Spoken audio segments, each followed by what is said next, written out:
Agora eu vou convidar o nosso anfitrião de hoje, que eu inverto, né? O anfitrião, na verdade, é ele, Bruno Santolin. As apresentações. Meire Morelli. Boa noite, Bruno. Boa noite. Estão me ouvindo bem? Sim, áudio e vídeo bom. O pessoal que está vendo a gente aí, se tiver alguma interferência, vocês nos avisem. Quanto mais vocês clicarem no coração, no coraçãozinho aí do lado, mais Bruno Santolin vai ficar famoso. Então a gente tem que clicar bastante no coração para divulgar essa live para o mundo. Boa noite, Bruno. A gente está... A Enores, que é a Escola Notarial e Registral do Estado do Espírito Santo, em parceria com o Sinoreg, que é o Sindicato dos Notários Registradores, abriu uma temporada de lives, tendo em vista que os nossos cursos estão suspensos em razão do Covid-19. E aí a gente tem hoje a gente já fez uma primeira com o psicólogo, e hoje a gente tem a primeira live iniciada por um colega, né, por um registrador de imóveis aqui do Estado do Espírito Santo, respeitadíssimo. Quando eu faço referência a você, Bruna, eu não faço referência dizendo que é um colega técnico, eu faço referência dizendo que é um colega erudito, que é acima do técnico. Você e Roberto Fornes são referências muito, muito reais, assim, para mim. Bruno, a gente vai abrir com a sua apresentação, explicando aí sua trajetória profissional, para que todo mundo conheça você, para quem não conhece ainda. Boa noite. Boa noite, Nelisa. Queria agradecer o convite. Fico honrado pelas palavras, né? Eu sou registrador há 20 anos, mais de 20 anos, passei no concurso em 98. Antigamente exerci a profissão de advogado, né? Ingressei em 98 no concurso público, 3 pós-graduações e uma vida de estudo e dedicação à nossa área tão bela, tão instigante. E esse tema proposto é um tema que, embora muitos principalmente os registradores, né, já estejam afetos à rotina de retificação e as questões de parcelamento solo, ele é sempre tormentoso, porque tem muita dinâmica, as leis vão se atualizando, entendimentos dos órgãos envolvidos nos procedimentos, eles mudam, e é sempre bom a gente dialogar, aprender, né, expor o que a gente sabe e sempre estar aberto a novas ideias. A questão da retificação, eu coloquei de forma proposital na retificação da matrícula, e não usei a palavra registro, porque as transições antigas, né, no livro 3, elas já deviam estar todas extintas. O ideal hoje, né, tem meta de CNJ e tudo, é que todos esses imóveis estejam matriculados. E existem N problemas que podem ser apontados para que essa migração de ofício não ocorra nesse momento. A gente sabe que tem inscrição muito precária lá atrás, né, feita antigamente, numa sistemática ultrapassada, e isso realmente impede a abertura de algumas matrículas. Mas o esforço tem que ser conjunto de toda a classe para poder lançar, né, para a ficha, né, para a matrícula, todas essas informações. As informações são importantíssimas para a central de disponibilidade de bens, né, para que sejam conhecidas também. E mesmo antes de ter interferência, prevenção do CNJ determinando essa abertura de matrículas, lá atrás, pessoas eruditas também, o doutor Gilberto Valente da Silva, Maria Gandolfo, já sustentavam a necessidade de se abrir essas matrículas o quanto antes. O delegatário que assume serventia e que ainda tem esse passivo, ele devia, aos poucos, de ofício, independente de requerimento da parte, independente de haver ou não qualquer ato que enseje essa abertura, abrir essas matrículas de ofício. Então, por isso que eu fiz questão de colocar só a matrícula, né, a retificação da matrícula, para além daquela retificação do 213. Então, nesse ato, né, de ofício, para você transpor, você pode, inclusive, utilizar, se for o caso, alguns elementos que você já tenha no próprio ofício. Às vezes você tem uma matrícula atualizada com CPF e uma transcrição antiga que não tem. Você pode ir equalizando e resolvendo esses problemas. A questão da retificação propriamente dita, ele é conhecido por todos nós, né? É disciplinado no artigo 213, incisos e parágrafos. Basicamente, você vai adequar, o propósito é você adequar a matrícula à situação fática para jurídica. Ela pode ou não conter erros de medida, ou para mais ou para menos, né?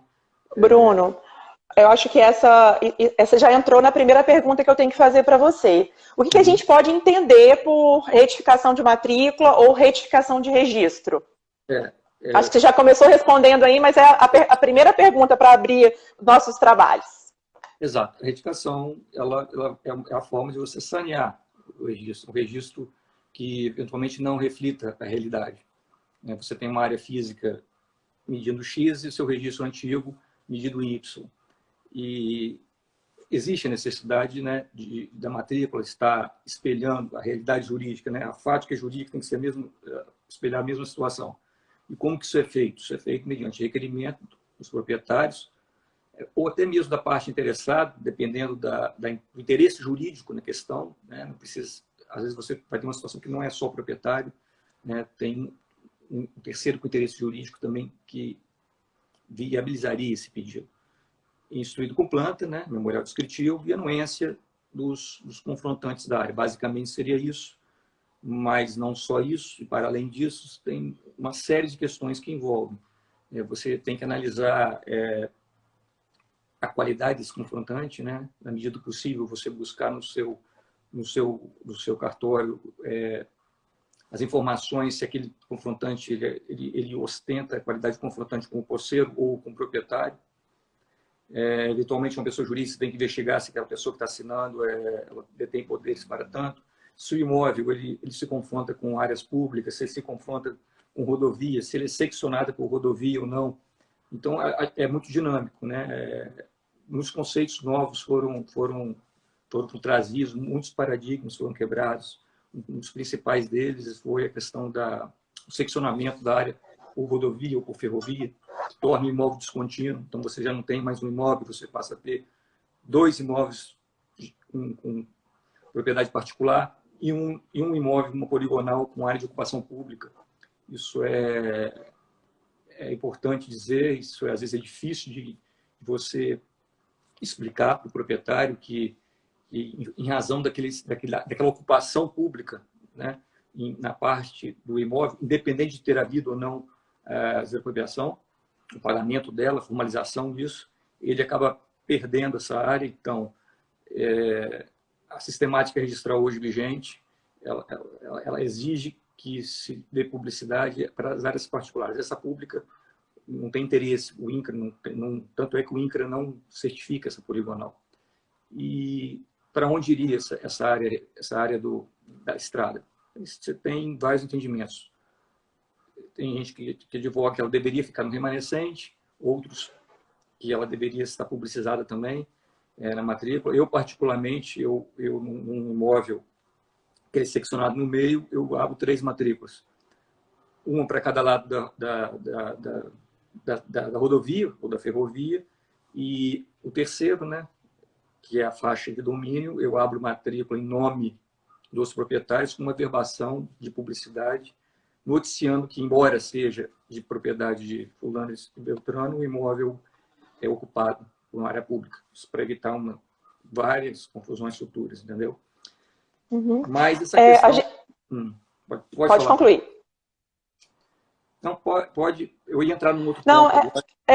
Eu queria saber, quer dizer, eu já sei, mas é que como a gente tem advogados aqui, então eu quero fazer essa pergunta para atingi-los também. Essa retificação diária, ela entra como no registro de imóveis? Ela entra através de um documento público ou ela entra através de um documento particular? Ou ela pode entrar das 2 formas? Como é que esse pedido entra no registro de imóveis? Interessante. A forma que ele vai estar materializado não importa muito. Via de regra, é um requerimento particular assinado pelos proprietários. Mas nada impede que esse pedido esteja inserido dentro de uma escritura. Dentro de uma escritura de compra e venda, uma divisão, pode conter nela elementos para retificar. Muitas vezes o tabelião já faz a descrição do imóvel de forma perfeita, com base no levantamento, e a matrícula ainda contém aquela descrição antiga. Então, você utilizando da própria escritura, você faz a retificação concomitante com o registro da compra e venda. Ou então faz isso de forma prévia. Aí sim, você utiliza o instrumento particular, que é um requerimento assinado pelas partes. Um ramo da advocacia extrajudicial também, né? Porque os advogados podem atuar elaborando esses requerimentos, porque não é simples, mas é algo que um leigo não daria conta de fazer. Então, eu recomendo aos advogados que esse também é um nicho da advocacia extrajudicial que vocês podem estar atuando. Exato. Você exigir que, até, às vezes, o próprio advogado descreva isso tudo de uma forma pormenorizada seria um excesso de preciosismo. Escrever cada poligonal dessa no requerimento, basta que ele noticie o fato e instrua, né, com os documentos que o próprio oficial ele consegue extrair do que foi requerido, né, o que ele tem que fazer na prática, né? Inclusive citações confrontantes, se a ponta não contiver. Então, a gente consegue trabalhar dessa forma. É importante o advogado participar, porque é um nicho interessante para ele. A grande maioria dos imóveis rurais e urbanos, eles contêm descrição imprecisa, especialmente no interior. E a maioria dos rurais, ele vai apresentar e vai ostentar uma diferença da área real e da área titulada. Então, é um nicho muito grande, né? Essa questão da retificação. E também, mas aí eu já vou entrar na segunda pergunta depois, por força da obrigação de lei federal, né? Que as poligonais dos imóveis rurais, elas já devem estar, todas elas, medidas e certificadas pelo INCRA. Tem um cronograma em escala, né? Atualmente, imóveis acima de 100 hectares, para ser transacionados de uma forma geral, por assim dizer, eles já devem ter essa poligonal devidamente homologada pelo INCRA. E o último prazo, 2023, né, já está aí. Então, e a grande maioria não está georreferenciada dentro do sistema. Então, é importante que o profissional, né, vá atuando nesse sentido. Não só para o advogado também, os topógrafos, né, os engenheiros, todos eles têm um universo de serviço para poder atuar dessa forma. Agora, a questão da matrícula... Você ia fazer uma pergunta? Eu ia fazer uma segunda pergunta, mas você pode concluir seu raciocínio. Não, pode fazer. Posso fazer? A segunda pergunta diz respeito ao seguinte: há limite para aumento e diminuição da área matriculada, registrada, quando se faz esse requerimento da retificação de área? Não, a lei não impôs limite, né? Até porque o que não pode ocorrer é você, sob o pretexto de retificar a área, inserir uma área de posse, né, uma área que deveria ser regularizada por uma outra via, no caso do capião, ou uma área pública, terra devoluta, que teria que ser legitimada, né, pelo órgão competente, no nosso caso, é o IDAF, na forma da lei. Então, essa retificação ela é para ajustar as divisas do imóvel. A gente costuma dizer que é a retificação intramuros, né? Você não pode ir além das divisas dele. Entendeu? O proprietário tem uma área registrada de 2 hectares, mas comprou meio hectare no recibo. E, vou retificar e vou regularizar isso numa tacada só. Não pode, não é a forma correta. Esse meio hectare que ele adquiriu por compra e venda não titulada, né, por um recibo, ele tem que legitimá-lo pela forma correta, que no caso é o uso capião.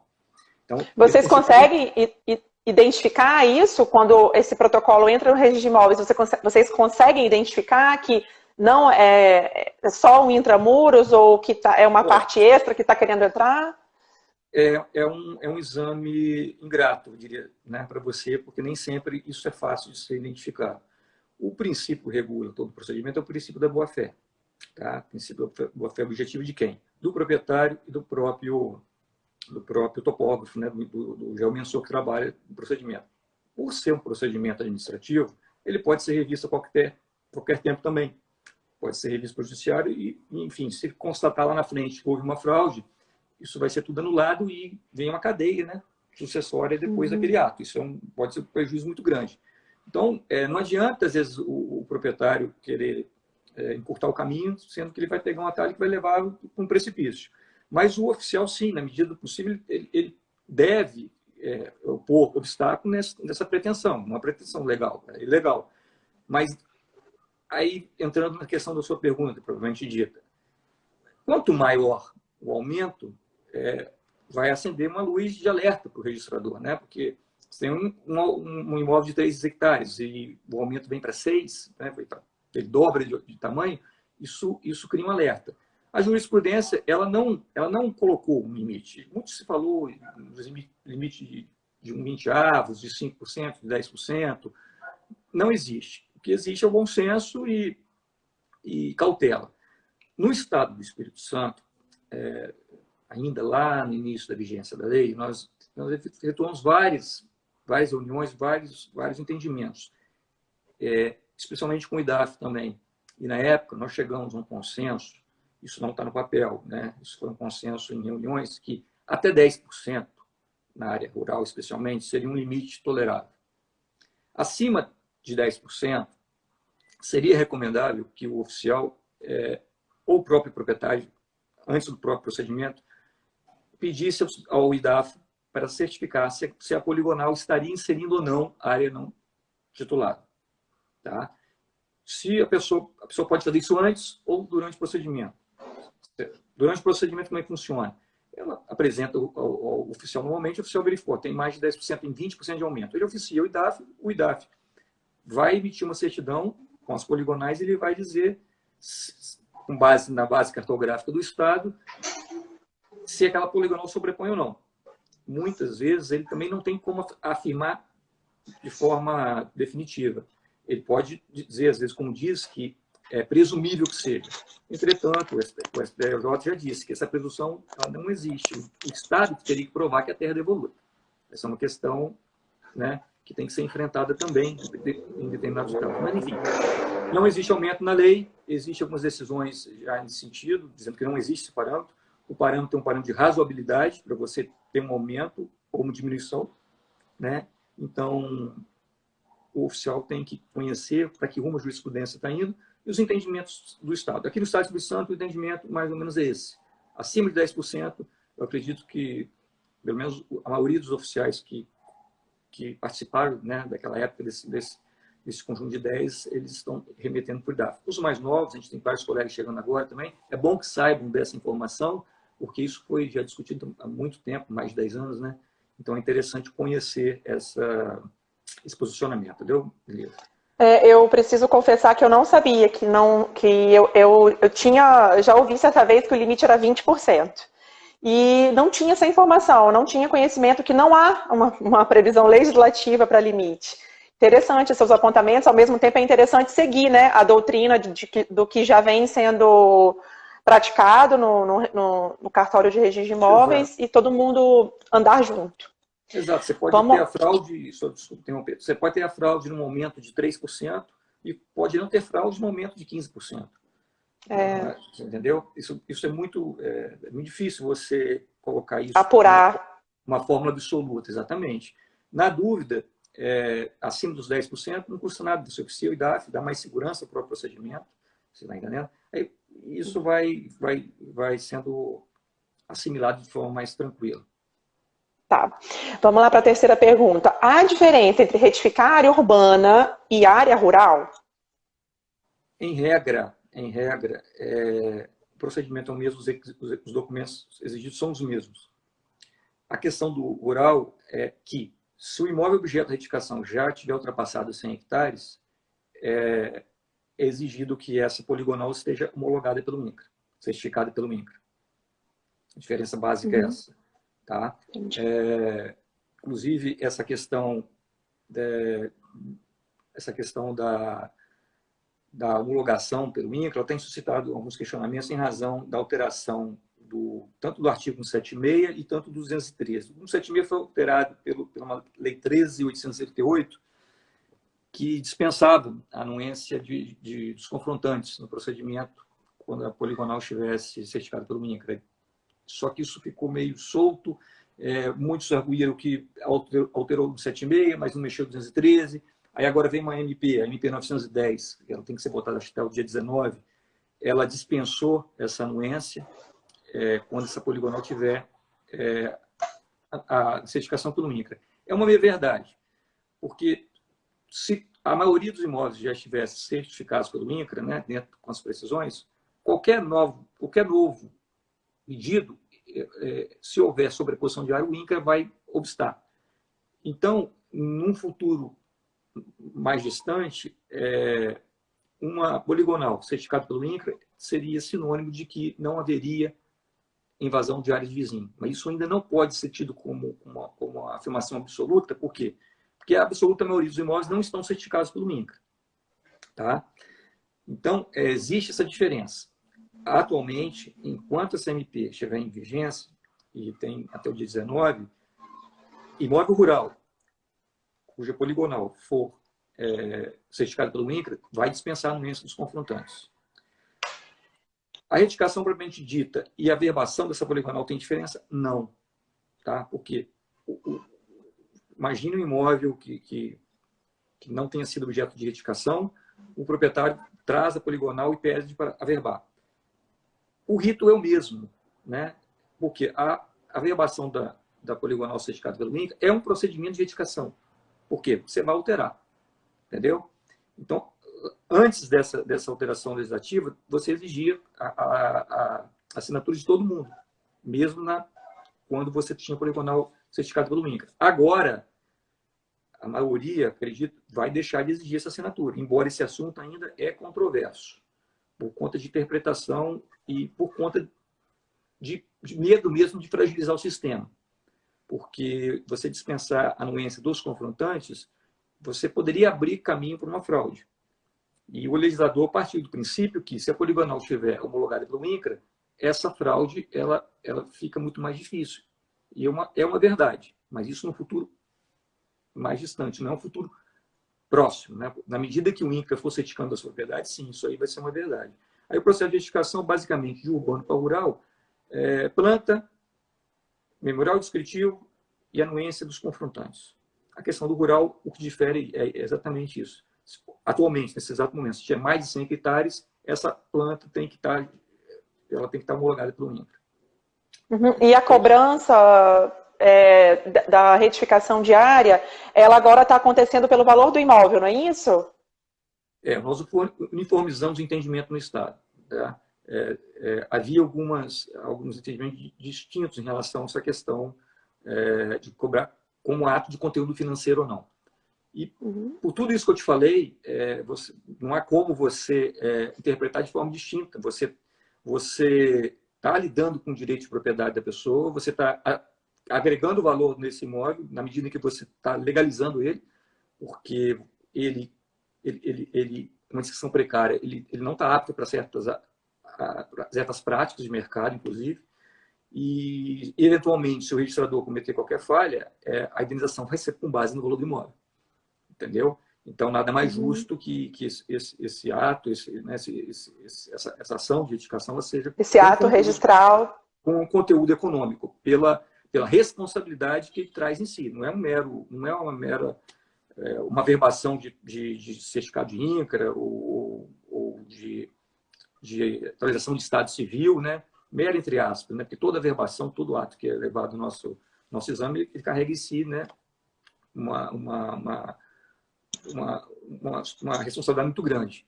Então, você não pode tratar uma retificação de um imóvel como se fosse uma verbação comum. Então, o entendimento hoje está pacificado nesse sentido de ser feito com valor. Tá. Em relação à retificação, a última pergunta, porque eu esqueci de falar isso no começo, mas a gente dividiu em 2 blocos. O primeiro bloco seria destinado à retificação e o segundo a parcelamento. Então, essa vai ser a última pergunta. Se alguém tiver pergunta em relação à retificação, este é o momento. A última pergunta que eu tenho aqui em relação à retificação é: a diferença entre retificação e averbação de certificação de georreferenciamento homologado pelo INCRA? É exatamente o que eu quis dizer. Tecnicamente, não. Por quê?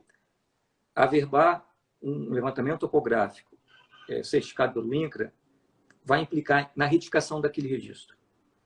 Você entendeu? Por quê? 99% dos casos que envolvem essa averbação dessa poligonal homologada pelo INCRA vai alterar a descrição contida na matrícula. Então, é uma retificação em si. Não há diferença. Você retificar com planta sem estar homologada ou você averbar o memorial. É uma retificação em lato sensu, vamos dizer assim, entendeu? é a mesma coisa. Com relação à matrícula, Lisa, se tiver mais alguma pergunta, eu vou responder no caso da retificação, só queria colocar algumas questões. Vou tentar ser breve, entendeu? Eu até provoquei isso, né? Se a gente ia continuar tendo uma visão cartesiana em relação à matrícula, entendeu?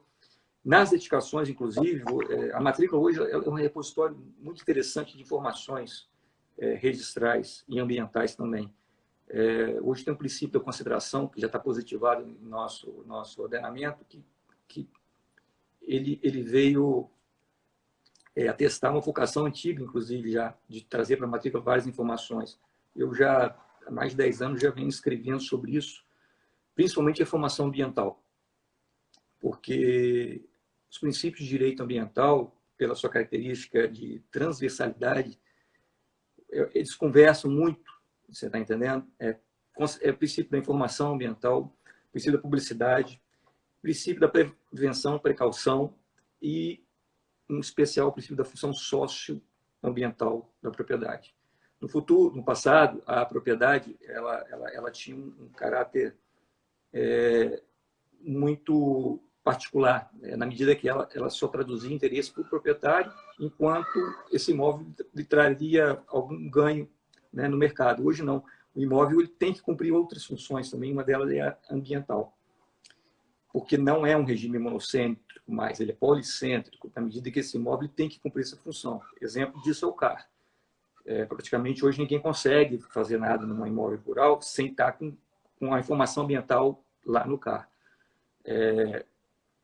Então, publicizar informações ambientais na matrícula é você também enxergar uma forma de retificar esse conceito arraigado que nós tínhamos antigamente de não aceitar certos institutos na matrícula. Exemplo, tem imóveis que são destinados a lixões, né? Então, essa informação, uma vez materializada através de ato do próprio Ministério Público, isso tem que ter ingresso na matrícula, independente de ter previsão legal de forma expressa, lá, aquele rol taxativo que muitos sustentam. Então, o limite é o ordenamento jurídico. Tá? E esse direito ambiental ele é muito dinâmico. Então, essa informação ela tem que estar publicizada. Não importa se vai tirar... Antigamente, tinha um argumento que esse tipo de informação ela tirava valor da propriedade. Na verdade, a propriedade, conforme eu disse, ela não se traduz mais em elemento no próprio proprietário, tem um valor outro para a sociedade. E com base nisso também, depois na questão do loteamento, não sei se dá tempo a gente fala isso, você tem instrumentos poderosos para fazer regularização fundiária utilizando informações ambientais. Vou dar um exemplo. Às vezes você tem um lote em área de ocupação de APP, e dentro do procedimento de regularização, esse imóvel ele pode estar liberado, né, para ser comercializado, desde que o proprietário ou o terceiro que aceite a instituição de uma servidão ambiental na propriedade. Ele compensa esse dano urbanístico, compensando com uma ação ambiental positiva, quer seja recuperando uma nascente, a matrícula de um imóvel rural, próprio dele, loteador, ou até de uma outra pessoa, ou recuperando áreas degradadas com plantio de espécies. Vou mostrar na prática como isso funcionaria. Não sei se vai dar para ver aqui. Então, um modelo de uma matrícula de um lote, né? E esse lote localizado numa área de APP, você faria uma verbação de uma servidão dizendo que e só estaria liberado para ser comercializado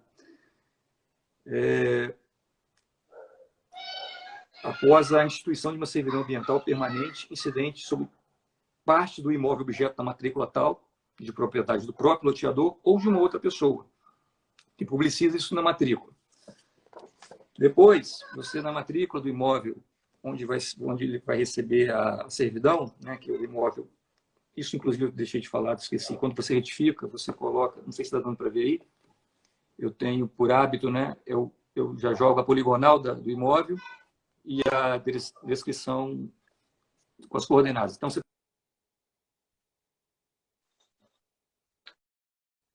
Caiu a conexão, o Bruno travou aqui. Travou para vocês também, gente, que estão vendo? Voltou? Voltou. Então, aqui você tem, após retificado o imóvel, né, você tem a descrição linear dele, você tem a planta e o memorial. Nesse caso que eu citei, aquele lote lá, que vai ser regularizado numa situação de loteamento irregular, dentro de um processo de REURB, no lote fica aquela verbação ambiental dizendo que ele estaria liberado para comércio, desde que num imóvel rural fosse instituída uma servidão ambiental. Essa aqui seria a matrícula. Você lança a servidão na matrícula, uma verbação, localiza a servidão dentro do imóvel rural e depois você publiciza na outra matrícula que isso foi finalizado. Com isso, quem comprar esse lote oriundo de uma regulação fundiária vai saber que existe uma compensação ambiental. Quem comprar o imóvel rural vai saber que existe aqui uma restrição rural, uma restrição, desculpa, ambiental nele, e vai ser obrigado a manter essa nascente, vai ter que ser obrigado a manter essa área a ser recuperada. Isso hoje não tem um controle efetivo. Muitas vezes são assumidas essas obrigações, inclusive em sede de atos industriais. Por exemplo, a pessoa tem uma pedreira ou vai instalar uma situação e o órgão ambiental exige compensação. Essa compensação ela é comprovada mediante documentos, dá uma publicidade disso em publicação em diário, mas na matrícula dos imóveis envolvidos isso não vai nenhuma informação. Isso, além da publicidade efetiva e possibilitar um controle ambiental mais efetivo, por parte, inclusive, dos órgãos fiscalizadores, traz uma valorização muito grande para a nossa atividade. Entendeu?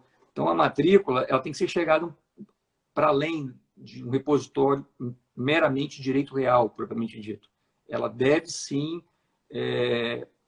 servir de base para ser repositório de atos ambientais também. E tem muitos deles. Eu citei 2 aqui, que são, inclusive, são instrumentos poderosos para a regulação fundiária, instrumentos poderosos para a regulação ambiental de áreas degradadas, entendeu? E com a participação efetiva do registro de imóveis. Só queria fazer esse breve comentário a respeito dessa questão da matrícula em si, que precisa ser olhada de uma forma diferente, uma forma mais ampla, entendeu?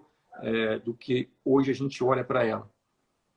E isso tudo que você está explanando aí só ratifica a segurança jurídica, né? Que a gente é base, sustento da nossa atividade. Essa matrícula tão completa, com tantos detalhes, só ratifica a segurança jurídica dos atos registrais, no caso. Claro, porque esse imóvel rural que contém uma servidão ambiental, quando ele for transacionado, o comprador ele não pode alegar nunca que não conhecia, que existia uma nascente dentro daquela propriedade que tinha que ser sido recuperada, você está entendendo? Ainda que seja para uma outra pessoa que tem aquela obrigação de ir lá manter, mas ele precisa saber dessa informação. Essa informação não pode ficar solta. E hoje infelizmente, ela fica solta. E permite que o órgão ambiental faça a fiscalização efetiva. O Ministério Público também, em qualquer momento, a gente pode criar, dentro das associações, repositórios dessas informações e o próprio Ministério Público pode requerer essas informações de uma forma bem tranquila. Basta que ele oficie os cartórios. Mas isso tem que virar prática, tem que ser difundido. Eu escrevi sobre isso no livro, depois no final eu vou postar algumas obras que eu indico para leitura. É uma forma inovadora de você enxergar a conexão existente entre os dois institutos de direito ambiental e registral. E corroborando isso tudo, o Código Florestal Novo, ele alçou a obrigação ambiental à natureza real. Então, ele deixou claro isso, o que já era muito palatável para quem estudava o assunto. O Código Novo deixa isso pontual. A obrigação ambiental ela tem natureza real. Então, se alguém ainda tivesse alguma dúvida de lançar esse tipo de informação dentro da matrícula, por não conter uma informação de natureza real em si, isso está hoje positivado no novo código. Sobre isso aí. Eu quero dar uma boa noite para Jerusa Roncone, Celi de Aracruz, que chegou também, Alaécio, todo mundo que já transacionou em Cachoeiro conhece o Alaécio da primeira zona. Boa noite para vocês, gente. Então, a gente encerrou, Bruno. Eu já vou fazer o convite para julho, uma próxima live exclusiva para retificação de matrícula e outra exclusiva para parcelamento do solo, porque o assunto é encantador. A gente encerra agora, né, temporariamente, a retificação de área e temos 20 minutos para falar do parcelamento do solo. Vamos ver o que a gente consegue fazer para dar o máximo de informação aqui para os colegas, para os advogados, para todo mundo que está aqui com a gente. Bom, em relação ao parcelamento do solo, a primeira pergunta é: quais são as formas atuais de parcelamento de solo urbano e rural? Bom, basicamente a gente tem loteamento, a gente tem o loteamento fechado, que ele segue o loteamento normal pela 6766, o loteamento fechado ele vai seguir pela 6766 também, com uma novidade interessante instituída na lei de regulação fundiária, né? Que o perímetro pode ser fechado e ter a entrada controlada. Que essa situação ela não tinha sido positivada ainda e era fruto de muita discussão sobre você controlar ou obstaculizar o acesso das pessoas a áreas de um loteamento normal. Então, o loteamento fechado hoje, juridicamente é possível, né? Está positivado. Tem o desmembramento, o desdobro, o condomínio de lotes, também com uma figura nova, também ele foi instituído na 13.465, que é a lei que introduziu a REUB. Ele criou essa questão do condomínio de lotes, que já havia sido discutido há muito tempo, não chegava a uma conclusão. Então, hoje você pode ter um condomínio de lotes. Antigamente, você tinha uma outra construção, que eu vou tentar falar depois. Sítio e chácara de recreio e área industrial, essas questões eram trazidas pelo INCRA, na Instrução Normativa 17B, que foi revogada por uma nota técnica de 58, se não me engano, em razão da evolução doutrinária a respeito da organização espacial do território municipal. O conceito antigo, que o município só tinha a gestão do seu espaço urbano, delimitado em zona urbana, ele foi aos poucos sendo desconstruído, principalmente com o Estatuto das Cidades, que disse que essa gestão ela tem que ser para além dos limites urbanos, e sim de todo o município. Então, com base nisso, essa figura de sítio, chácara e recreio, ela ser submetida ao INCRA, isso não existe mais. Muita gente tem muita dúvida em respeito a isso também. Áreas industriais também, fora da zona urbana. Então, esses empreendimentos, para poder existir, fora da zona de expansão ou de urbanização, eles têm que estar delimitados pelo município, tratados como tal.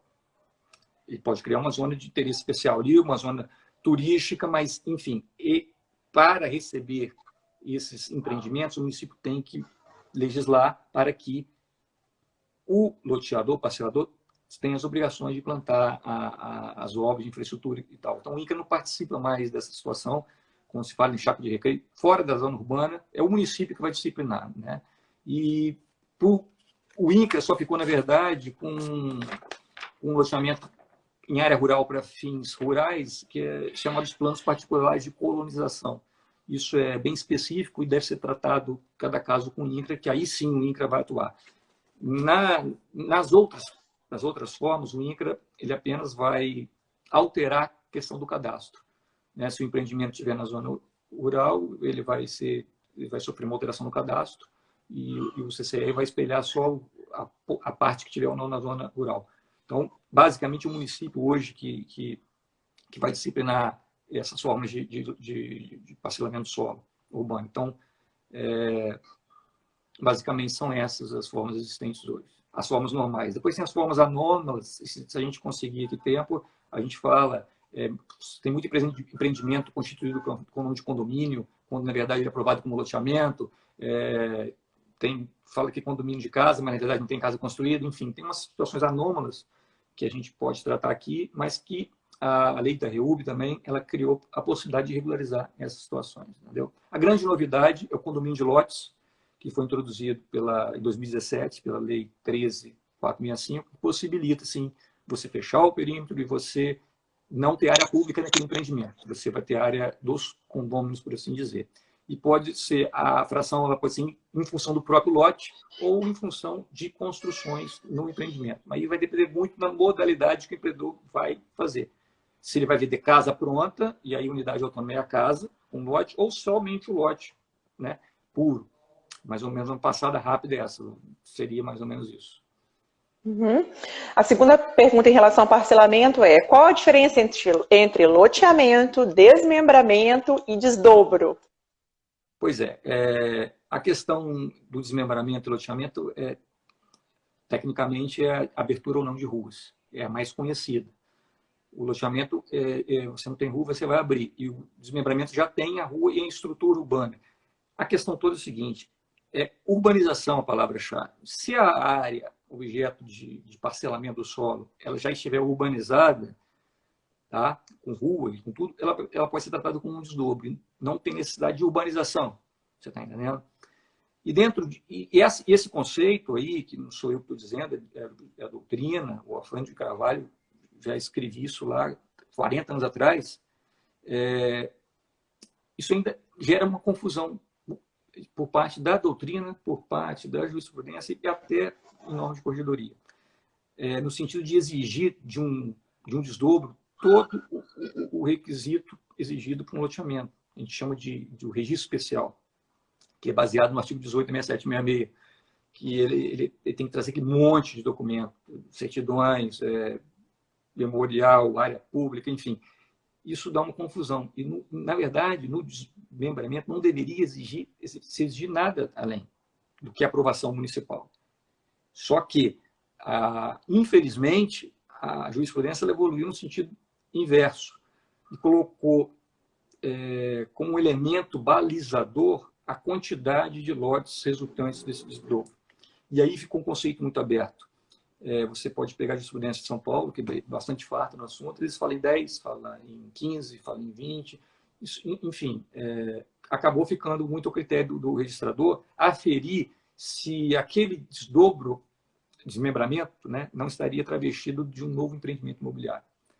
Então, tem que tomar esse cuidado. Mas a palavra-chave é urbanização. Basicamente, se não for urbanizar, não tem necessidade de exigir toda aquela cautela que o legislador quis exigir do parcelador no loteamento. Porque vai ter uma oferta pública muito grande, muito maior, né? Você vai ter que urbanizar, e aí sim o interesse público surge.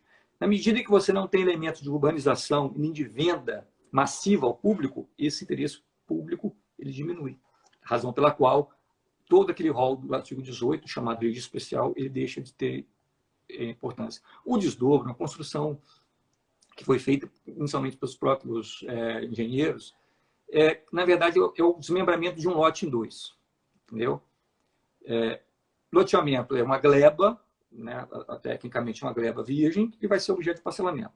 O desmembramento é uma área urbanizada, né, oriunda ou não de uma área já loteada, ou não. Às vezes a urbanização ela existe, chegou naquela gleba lá, e não necessariamente ela oriunda de um loteamento. E o desdobro é o desmembramento de um lote em 2 ou em 3, né? Uma figura menor. Uma ordem de gradação seria, a diferença básica seria essa, entendeu, Nelly? Uhum. Minha mãe está aqui com a gente, a procuradora municipal em Presidente Kennedy, e ela está falando aqui que, Elisa Galante, na legislação de Presidente Kennedy não consta o desdobro como... Não é previsto o desdobro, né? É comum isso no seu município? Como que funciona? É comum, não, porque na lei não existe, na 766, essa palavra, desdobro. É uma construção pretoriana, vamos dizer assim, né? Foi um linguajar inicialmente adotado pelos engenheiros, isso foi ganhando corpo e o próprio judiciário foi tratando com uma figura de desdobro o mero desmembramento de um lote em 2. A questão basicamente seria essa. Entendi. Vamos lá para mais uma pergunta. Existe algum limite legal para o desmembramento da área rural? Em regra, o desmembramento da área rural, para não ter necessidade de prévia anuência do INCRA, tem que obedecer a fração mínima de parcelamento fixada pelo município. No Espírito Santo, eu acho que a gente tem oscilações entre 2 e 3 hectares. Tá? Então, via de regra, se o proprietário rural quiser desmembrar a propriedade dele, vai vender, né? Teria que observar essa fração mínima de parcelamento fixada pelo município. 2 ou 3 hectares, né? Em princípio, é a condição para ele vender normalmente. Fora isso, a gente entraria em situações de exceção. E algumas delas você teria ou não teria necessidade do INCRA intervir. Por exemplo, fracionamentos abaixo da fração causado por desapropriação, né, ou necessidade pública, né, não precisa o INCRA intervir, está na própria lei, ato de império do Estado, não tem sentido nenhum pedir anuência para um órgão, quando, na verdade, o município vai desapropriar, já desapropriou, né, o decreto já foi feito e você só vai dar publicidade àquilo. Então, também não precisa.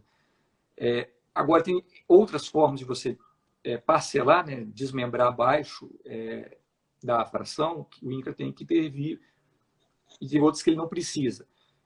Por exemplo, quando você comprovadamente vai desmembrar abaixo da fração para anexar um imóvel rural que já é seu, você também não precisa de intervenção do INCRA. Está na própria lei. A Lei 5868 de 72. Emissão de concessão de direito real de uso ou título de domínio de programa de regulação fundiária também não precisa. Imóveis, essa é nova também, cujos proprietários sejam enquadrados no conceito de agricultor familiar, eles podem adquirir imóveis rurais abaixo da fração. Isso, inclusive, foi objeto de uma nota técnica nossa do sindicato. Como é que o notário e o registrador conseguiriam qualificar dessa forma. Então, a DAP, né, aquela declaração de aptidão fornecida pelos órgãos, o tabelião vai constar na escritura e aí sim o desmembramento poderá ser feito sem anuência do INCRA. Isso também cria uma outra problemática, que a gente, eu acho que não tem resposta para isso ainda, se esse imóvel criado para registrar uma aquisição em nome de agricultor familiar, ele ficaria afetado a essa circunstância. Por exemplo, você lavrou uma escritura hoje para uma família, um agricultor familiar, um imóvel de 1 hectare. Amanhã ele vende para um médico, que quer comprar, fazer um sítio. Poderia ser feito essa compra e venda, né? O tabelião poderia fazer essa escritura, o oficial poderia fazer essa escritura. Ao aceitar essa forma, seria uma forma de burla, né? A venda de áreas rurais abaixo da fração, isso tem que tomar cuidado, porque isso pode acontecer.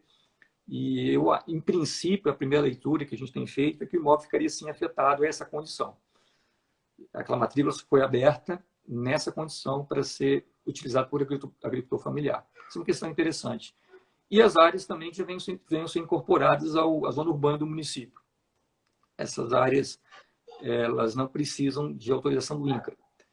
Um exemplo clássico, você tem uma área de um alqueire, metade dela ela está no perímetro urbano, metade no rural. Você pode separá-los. Você vai retificar esse registro e vai fazer a verbação dessa ocorrência, e o INCRA vai descaracterizar metade da área e a outra metade vai continuar como rural. Esse é um exemplo clássico. Tem outros também. E tem as situações que, comprovadamente, o INCRA vai intervir, né? São desenvolvimentos de iniciativa particular que são para... Tem um rol, né, grande para instalar estabelecimentos comerciais, postos de combustível, loja, armazéns, silos, barragem, açude, extração mineral, oleoduto, aqueduto. Essas situações todas excepcionais, elas são submetidas ao INCRA, o INCRA vai estudar, ele vai emitir autorização para ser parcelado abaixo da área, da fração mínima permitida. Então, basicamente isso. Acima dessa fração é livre aquisição. Uma questão intrigante também é se um proprietário com área de 6 hectares poderia criar 3 matrículas de 2 hectares numa região que a fração fosse de 2 hectares. Eu tenho um imóvel inteiro, eu quero fracioná-lo para dar em garantias, para ter 3 imóveis em vez de 1, para dar em garantia ao banco. Isso seria possível ou não? Isso suscita dúvida também. Há quem sustente que esse desmembramento estaria vinculado a um título de aquisição. Tá? E há quem entenda que não. Eu entendo que cada caso tem que ser estudado. Ele pode sim ser desmembrado, pode ser ofertado ao banco, sim, garantia, para ele não ter um ônus sobre a totalidade do seu imóvel. Entendeu?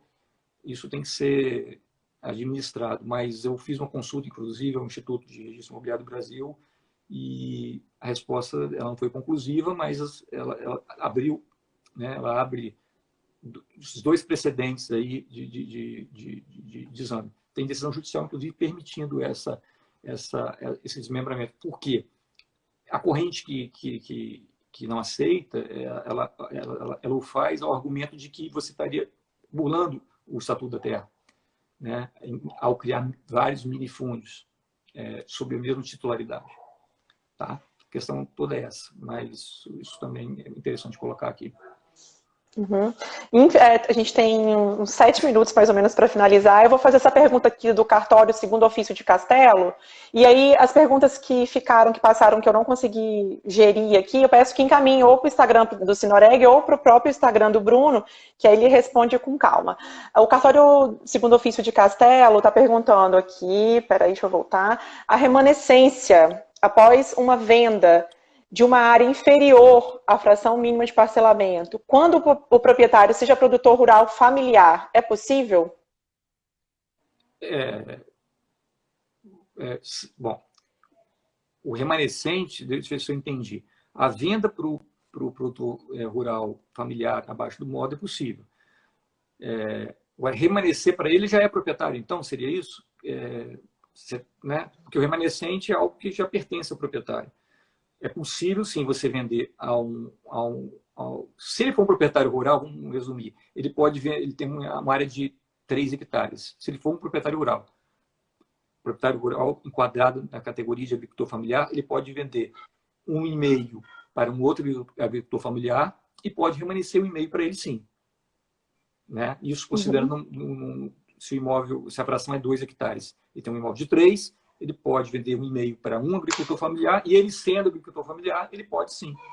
E se essa informação não constar na matrícula lá, ela pode ser levada, inclusive, com base no próprio título do tabelião. O tabelião vai lá para a escritura dizendo que ele vende 1,5 para um agricultor familiar e remanesce 1,5 para ele na qualidade de agricultor familiar também, porque ele tem a DAP nesse sentido. Não sei se foi isso que ela quis dizer, mas eu acho que se for dessa forma é perfeitamente possível. E aí, se remanesceu dúvida, cartório segundo ofício de Castelo, é só entrar em contato aqui com o Bruno, que ele vai certamente responder. Bem, temos 5 minutos. Bruno, foi um sucesso. O público acima de 70 pessoas aqui te vendo. Agradeço. Para a primeira live, nossa, estou encantada. Assim, um sucesso mesmo. Isso só ratifica o quanto você é respeitado, o quanto as pessoas gostam do seu trabalho, o quanto você é erudito. E a gente vai marcar uma nova live separado aí de retificação de área, retificação de matrícula e parcelamento do solo urbano.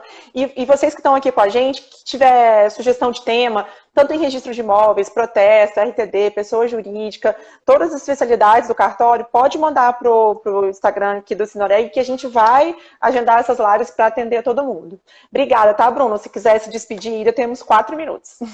Eu agradeço a oportunidade, você tem se destacado positivamente também na classe, né? Parabéns, né? Está em Guararama agora, né? Tem Guararama, graças a Deus. Estou, Cachoeira. Meus parentes também, uma terra abençoada, e o Paulo já fez um trabalho muito bom em Guararama antes, eu tenho certeza que você vai dar continuidade lá, uma comunidade muito interessante aqui do sul do estado, que eu gosto muito, e eu tenho certeza que você vai cuidar bem daquele povo.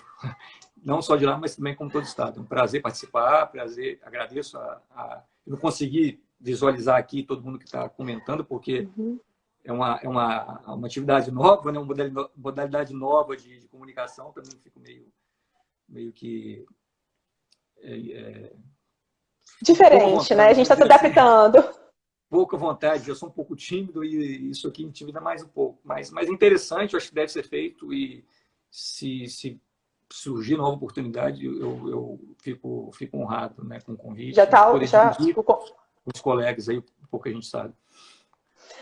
Um grande abraço aqui para Elvésio, que entrou, Rodrigo Reis, Marisa, Celi novamente, Daniel, todo mundo que participou com a gente aqui. Bem-vindos ao Instagram do Sinoreg. A gente vai ter todas as quintas, às 19 horas, enquanto essa pandemia durar, e de repente vai ficar para sempre, né? Porque agora estão sendo inseridas novas culturas na nossa vida. Obrigada, Bruno. Tchau, gente. Obrigado, um abraço, pessoal. Obrigado pela participação, tá bom? Obrigada, tchau. Fiquem em paz.